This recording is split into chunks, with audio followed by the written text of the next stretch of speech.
Est-ce que ça t'arrive parfois de péter un câble, tout ça parce que quelqu'un ne répond pas à tes textos ou bien devient distant sans raison apparente? Tu rumines à propos de cette personne, tu vérifies ton téléphone toutes les 5 minutes et puis ensuite tu finis par craquer, tu envoies un texto dans lequel tu exprimes tout ton ressenti à l'autre personne alors que tu t'étais juré de ne pas le faire. Dans cette vidéo, je t'explique pourquoi ça arrive et je te donne 3 étapes que tu peux suivre pour transformer ce schéma. En fait, cette situation, elle fait probablement écho à une expérience d'abandon que tu as vécue durant l'enfance. Un parent qui est parti ou bien qui était là, mais dont la présence était inconsistante. Vu que ton cerveau n'était pas encore suffisamment développé pour donner un sens à cette expérience, il a imprimé cette douleur en toi pour que tu l'évites à tout prix à l'avenir. Alors ce mécanisme était très efficace pour nous maintenir en vie quand on était des chasseurs-cueilleurs. Quand on voyait un prédateur dans un coin de la forêt, on se rappelait ensuite qu'il fallait éviter cette zone. Et dans nos relations, ce mécanisme nous joue des tours. Parce que ça veut dire que ton cerveau a créé une connexion entre danger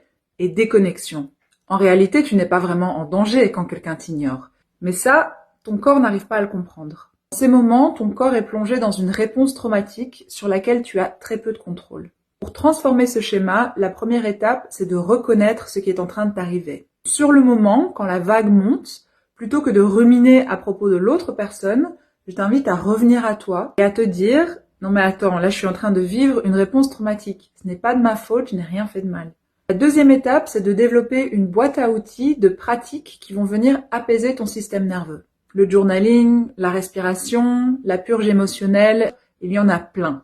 Et enfin, la troisième étape, la plus efficace, c'est de briser l'association entre déconnexion et danger qui existe dans ton cerveau. Et pour ça, il faut travailler au niveau du subconscient, parce que c'est là que cette association existe.